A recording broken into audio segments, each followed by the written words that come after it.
Hi everyone.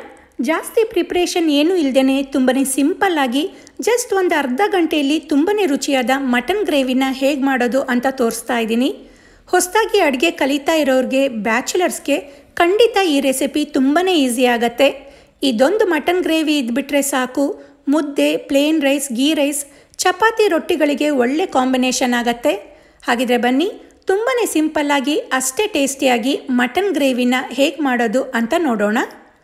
ಮೊದಲಿಗೆ ಮಸಾಲೆ ready ಮಾಡ್ಕೊಳ್ಳೋಕ್ಕೆ ಒಂದು ಪ್ಯಾನ್ನಲ್ಲಿ 1 ಟೇಬಲ್ ಸ್ಪೂನ್ ಎಣ್ಣೆ ಹಾಕಿದ್ದೀನಿ. ಎಣ್ಣೆ ಕಾದ್ಮೇಲೆ 1 ಇಂಚ್ ಚಕ್ಕೆ ಹಾಕಿ 6ರಿಂದ 8 ಲವಂಗ, 2 ಏಲಕ್ಕಿ, 1 ಟೀ ಸ್ಪೂನಷ್ಟು ಕಾಳು ಮೆಣಸು, ಜೀರಿಗೆ ಒಂದು ಅರ್ಧ ಟೀ ಸ್ಪೂನ್, 1 ಟೀ ಸ್ಪೂನ್ ಸೋಂಪಿನ ಕಾಳು, ಹಾಗೆ 1 ಟೀ ಸ್ಪೂನ್ ಗಸಗಸೆ ಹಾಕಿ ಒಂದು 30 ಸೆಕೆಂಡ್ ಫ್ರೈ ಮಾಡ್ಕೊಳ್ಳೋಣ.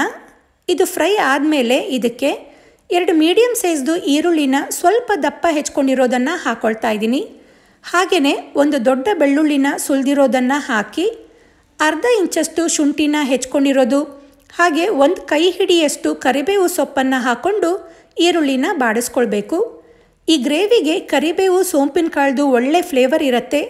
ಇದಕ್ಕೆ ನಾನು ಕಾಯಿನ ಬಳಸ್ತಾ ಇಲ್ಲ. ಈ ಗ್ರೇವಿಗೆ ಥಿಕ್ನೆಸ್ ಬರೋದೇ ಈರುಳ್ಳಿಯಿಂದ. ಈರುಳ್ಳಿನ ತುಂಬ ಫ್ರೈ ಮಾಡ್ಕೋಬೇಕು ಅಂತ ಏನಿಲ್ಲ, ಇಷ್ಟು ಫ್ರೈ ಆದರೆ ಸಾಕು. ಇದನ್ನು ಸ್ವಲ್ಪ ಹೊತ್ತು ಆರಿಸಿ ಗ್ರೈಂಡ್ ಮಾಡಿ ಇಟ್ಕೊಂಡ್ಬಿಡೋಣ. ಈಗ ಒಂದು ಕುಕ್ಕರ್ನಲ್ಲಿ 2 ಟೇಬಲ್ ಸ್ಪೂನಷ್ಟು ಎಣ್ಣೆ ಹಾಕ್ಕೊಂಡಿದ್ದೀನಿ. ಎಣ್ಣೆ ಕಾದ್ಮೇಲೆ ಹೆಚ್ಕೊಂಡಿರೋ ಒಂದು ಈರುಳ್ಳಿನ ಹಾಕಿ ಈರುಳ್ಳಿನ ಚೆನ್ನಾಗಿ ಫ್ರೈ ಮಾಡ್ಕೊಳ್ಬೇಕು. ಒಗ್ಗರಣೆಗೆ ಎಣ್ಣೆ ಸ್ವಲ್ಪ ಕಡಿಮೆನೇ ಹಾಕ್ಕೊಂಡಿದ್ದೀನಿ, ಯಾಕಂದರೆ ಮಟನ್ನಲ್ಲಿರೋ ಚರ್ಬಿದು ಜಿಡ್ ಬಿಟ್ಕೊಳ್ಳೋದ್ರಿಂದ ಇಷ್ಟು ಎಣ್ಣೆ ಸಾಕು.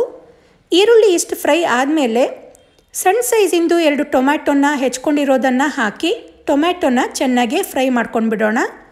ಟೊಮ್ಯಾಟೊ ಕೂಡ ಫ್ರೈ ಆದಮೇಲೆ ನಾವು ಗ್ರೈಂಡ್ ಮಾಡ್ಕೊಂಡಿರೋ ಮಸಾಲೆನ ಹಾಕಿ, ಹಾಗೆ ರುಚಿಗೆ ತಕ್ಕಷ್ಟು ಉಪ್ಪು, 1/4 ಟೀ ಸ್ಪೂನಷ್ಟು ಅರಿಶಿಣ, ಖಾರಕ್ಕೆ 2.5ರಿಂದ 3 ಟೀ ಸ್ಪೂನಷ್ಟು ಖಾರದ ಪುಡಿ ಮತ್ತು 1.5 ಟೀ ಸ್ಪೂನಷ್ಟು ಕೊತ್ತಂಬರಿ ಪುಡಿ ಹಾಕಿ ನೀಟಾಗಿ ಎಲ್ಲದನ್ನು ಮಿಕ್ಸ್ ಮಾಡಿ ಒಂದು 2 ನಿಮಿಷ ಎಣ್ಣೆಯಲ್ಲೇ ಫ್ರೈ ಮಾಡ್ಕೊಳ್ಳೋಣ. ಇದು ಫ್ರೈ ಮಾಡ್ಕೊಳ್ಳೋಬೇಕಾದ್ರೇ ಮಸಾಲೆದೆಲ್ಲ ಒಳ್ಳೆ ಘಮ ಬರ್ತಾ ಇರತ್ತೆ. ಕರಿಬೇವು, ಸೋಂಪಿನ ಕಾಳಿಂದು ಈ ಗ್ರೇವಿಗೆ ಡಿಫ್ರೆಂಟ್ ಟೇಸ್ಟ್ ಕೊಡುತ್ತೆ. ಈಗಿದು ಇಷ್ಟು ಫ್ರೈ ಆದಮೇಲೆ 3/4 kgಯಷ್ಟು ಮಟನ್ನ ತೊಗೊಂಡಿದ್ದೀನಿ. ಇದನ್ನು ಚೆನ್ನಾಗಿ ತೊಳೆದು ಮಸಾಲೆಗೆ ಹಾಕ್ಕೊಳ್ತಾ ಇದ್ದೀನಿ. ಮಟನ್ನ ಮಸಾಲೆ ಜೊತೆ ಚೆನ್ನಾಗಿ ಮಿಕ್ಸ್ ಮಾಡಿ ಒಂದು 3ರಿಂದ 5 ನಿಮಿಷ ನೀರು ಹಾಕ್ಕೊಳ್ದೇ ಬೇಯಿಸ್ಕೊಳ್ಬೇಕು.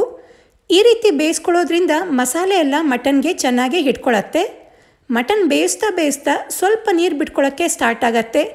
ಇವಾಗ ಒಂದು ಸಣ್ಣ ಕಪ್ಪಷ್ಟು ನೀರು ಹಾಕ್ಕೊಂಡು ಚೆನ್ನಾಗಿ ಮಿಕ್ಸ್ ಮಾಡ್ಕೊಳ್ಬೇಕು. ಗ್ರೇವಿ ಆದ್ದರಿಂದ ಸ್ವಲ್ಪ ಕಡಿಮೆ ನೀರು ಹಾಕ್ಕೊಳ್ತಾ ಇದ್ದೀನಿ. ನಿಮಗೆ ಸಾರು ಕನ್ಸಿಸ್ಟೆನ್ಸಿ ಬೇಕು ಅಂದರೆ ಬೇಕಿದ್ರೆ ನೀರು ಜಾಸ್ತಿ ಹಾಕ್ಕೊಳ್ಳಿ. ಈಗಿದು ಚೆನ್ನಾಗಿ ಮಿಕ್ಸ್ ಆಗಿದೆ. ಈಗ ಕುಕ್ಕರ್ ಲಿಡ್ ಕ್ಲೋಸ್ ಮಾಡಿ ಒಂದು 3ರಿಂದ 4 ವಿಷಲ್ ಕೂಗಿಸ್ಕೊಳ್ಳೋಣ. ಕುಕ್ಕರ್ದು ಪ್ರೆಷರ್ ಎಲ್ಲ ಹೋಗಿದೆ ನೋಡಿ, ಮಟನ್ದು ಜಿಡ್ಡೆಲ್ಲ ಬಿಟ್ಕೊಂಡಿದೆ. ಕೊನೆಯದಾಗಿ ಹೆಚ್ಕೊಂಡಿರೋ ಕೊತ್ತಂಬರಿ ಸೊಪ್ಪನ್ನು ಹಾಕಿ ಮಿಕ್ಸ್ ಮಾಡ್ಕೊಳ್ಳೋಣ. ಮಟನ್ ಬೇಯಿಸ್ತಿರೋಬೇಕಾದ್ರೇ ಒಳ್ಳೆ ಘಮ ಬರ್ತಾ ಇರತ್ತೆ. ಸಾರು, ಫ್ರೈ ಎರಡೂ ಮಾಡ್ಕೊಳ್ಳೋಕ್ಕೆ ಬೇಜಾರು ಅನ್ನಿಸ್ದಾಗ ಈ ರೀತಿ ಇದೊಂದು ಗ್ರೇವಿ ಮಾಡ್ಕೊಂಡ್ಬಿಡ್ಬೋದು. ಎಲ್ಲದಕ್ಕೂ ಒಳ್ಳೆ ಕಾಂಬಿನೇಷನ್. ಮುದ್ದೆ, ದೋಸೆ, ನೀರು ದೋಸೆಗೆ ಎಲ್ಲದಕ್ಕೂ ಸಖತ್ ಟೇಸ್ಟಿಯಾಗಿರುತ್ತೆ. ಈಗ ತುಂಬಾ ರುಚಿಯಾದ ಮಟನ್ ಗ್ರೇವಿ ರೆಡಿಯಾಗಿದೆ.